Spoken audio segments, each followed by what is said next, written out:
जहरीले cough syrup ने उजाड़ दी दुनिया। एक हफ्ते इलाज चला तो उस दौरान उसको सूजन आने लगी शरीर में और उसकी यूरिन बंद हो गई। ऑटो बिक गया, 4 लाख रुपए खर्च किए, मेरे पास एक ऑटो थी, ऑटो बेचा मैंने। लेकिन अपने लाल को नहीं बचा सके। उसके फिर 13 सितंबर को फिर उसकी डेथ हो गई इस रात में। और अब घर में मौत का सन्नाटा है। देश भर में जहां दिवाली का जश्न मनाया जा रहा है, तो वहीं इस घर में मातम का माहौल है। जहां घरों में दिए जगमगा रहे हैं, तो वहीं इस घर में गम का अंधेरा है, क्योंकि जहरीले कोल्ड ड्रिफ्ट कफ सिरप ने इनके लाल की जान ले ली। हाल ही के दिनों में देश भर में जहरीले कफ सिरप से कई बच्चों की जान चली गई। जान गंवाने वाले मासूमों में छिंदवाड़ा जिले के परासिया के वार्ड 5 में रहने वाले यासीन खान का मासूम बेटा उसैद खान भी शामिल है, जिसकी उम्र महज 3 साल 11 महीने थी। इस मासूम को क्या पता था कि उसे कफ सिरप के नाम पर जहर पिलाया जा रहा है।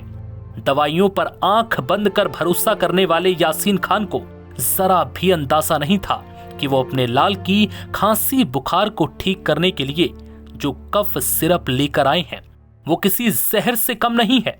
अब जब इस सिरप से उसकी जान चली गई, तब यासीन को पता चला कि वो अपने मासूम बेटे को दवा के नाम पर जो कफ सिरप पिला रहे थे, वो दरअसल सिरप नहीं बल्कि जहर था। यानी एक ऐसा कफ सिरप जिसमें एक ऐसा केमिकल था जो बच्चों की सेहत के लिए बेहद खतरनाक है और बाजार में खुले आम बिक रहा था। यासीन खान बताते हैं कि बच्चे को 25 अगस्त को बुखार आया था। इस दौरान यासीन खान को लगा कि यह बुखार मामूली है और घर में कुछ दिनों तक घरेलू उपचार किया, लेकिन जब बच्चे की सेहत में सुधार नहीं हुआ तो 31 अगस्त को अमन सिद्दीकी नाम के डॉक्टर के पास ले गए। वहां इलाज के बाद डॉक्टर ने एक सिरप दिया, जिसे 1 हफ्ते पीने के बाद उसके शरीर में सूजन आने लगी और इस सिरप का नाम था कोल्ड ड्रिफ्ट। इस सिरप को पीने के बाद फिर उसने कई डॉक्टरों को दिखाने के बाद पता चला कि बच्चे की किडनी ने काम करना बंद कर दिया है और फिर 13 सितंबर को मासूम ने तड़प कर दम तोड़ दिया। 25 अगस्त को उसको नॉर्मली फीवर आया था, तो फिर हमने घर में थोड़ा इलाज किया उसका। उसके बाद हमने 31 अगस्त को अमन सिद्दीकी डॉक्टर के पास लेके गए थे। वहाँ पर उसको मतलब इलाज करवाया, उन्होंने सिरप वगैरह लिखा हमको, गोली दवाई। 1 हफ्ते उनके पास इलाज चला। 1 हफ्ते इलाज चला तो उस दौरान उसको सूजन आने लगी शरीर में और उसकी यूरिन बंद हो गई। तो हमने फिर जिला हॉस्पिटल छिंदवाड़ा लेके गए। वहाँ पर उसको चेक करवाया तो वहाँ भी उतना ध्यान नहीं दिए डॉक्टरों ने। तो हमने तुरंत दूसरे दिन 8 सितंबर को उसको नागपुर लेके चले गए। वहाँ पर उसके ब्लड टेस्ट वगैरह हुए नागपुर पे। तो नागपुर के डॉक्टर ने बताया कि इसकी किडनी वर्क नहीं कर रही है, इसके डायलिसिस करना पड़ेगा। फिर दूसरे दिन से उसके डायलिसिस चालू हो गए। डे बाई डे मतलब 3 डायलिसिस हुए उसके। फिर 13 सितंबर को फिर उसकी डेथ हो गई इस रात में। आराम नहीं लग पाया था उसको।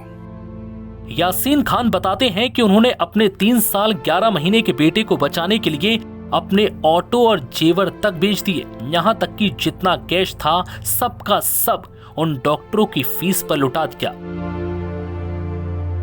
जो बच्चों को ठीक करने की दिलासा दे रहे थे।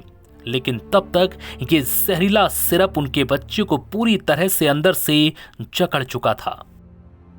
मेरे पास एक ऑटो थी, ऑटो बेचा मैंने और थोड़े बहुत घर के जो जेवर थे वो भी बेचा। उससे इलाज करवाया, कम पैसा पड़ा तो फिर लोगों से थोड़ी मदद ली, उसमें इलाज करवाया। जब तक उसका डायलिसिस नहीं हुआ था तो थोड़ी बहुत अपन जो बोल रहे थे तो बात कर रहा था वो। डायलिसिस जिस दिन हुआ था उसके बाद से वो होश में नहीं आया है।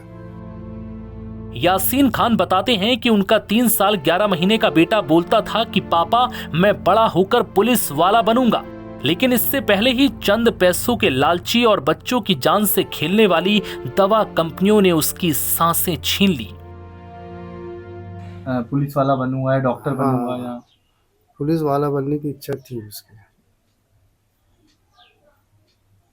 तो खुद को आप अब कैसे, ये तो बहुत बड़ा दुख है। अच्छा, आपके कितने बच्चे हैं? बच्चे 2 बच्चे हैं मेरे। 2 बच्चे हैं। एक छोटा है 2 साल का। अच्छा, सैज यमान। जो थे वो बड़े थे? जी, जिसका यमान नाम है, 2 साल का है। जी।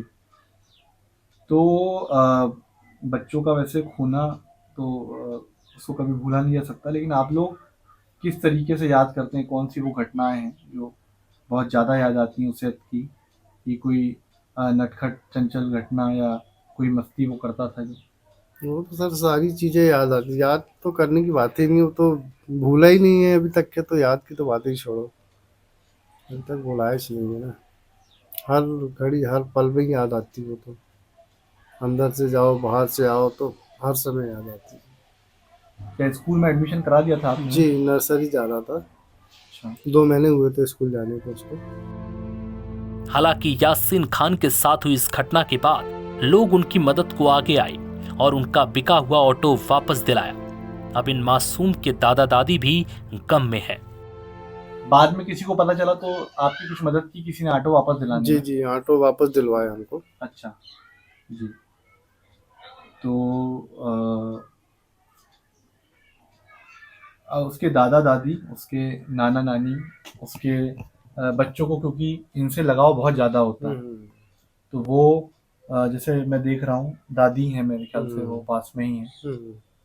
तो वो कैसे, मतलब उसको क्या किस तरीके से उनको समझाया आपने, और घर पे कैसे आपने इत्तला की है? क्योंकि वहाँ तो आप अकेले होंगे जी जी। जब जहाँ अस्पताल में ट्रीटमेंट चल रहा था, हम्म। तो कैसे समझाया आपने, कैसे उन लोगों को समझाने में? मैंने तो कुछ नहीं बोल पाया सर, मामा लोग थे, सब उन्होंने बात की घर पे, क्योंकि मैं कुछ समझने लायक नहीं था। यासीन खान बताते हैं कि अपने बेटे को बचाने के लिए उन्होंने 4 लाख रुपए खर्च कर दिए, लेकिन बेटा बच नहीं सका। जहरीले कफ सिरप के इस धंधे ने न जाने कितने मासूमों की जान ले ली। हालांकि सरकार ने कोल्ड ड्रिफ्ट सिरप पर बैन लगा दिया है, लेकिन ये कार्रवाई इतनी देरी से हुई, तब तक कई मासूम इस दुनिया को अलविदा कह चुके थे। अगर सरकार पहले जागी होती और ऐसी दवा कंपनियों पर कड़ी कार्रवाई की होती, तो आज इन घरों में भी दिवाली की रौनक होती। नव भारत टाइम्स की रिपोर्ट।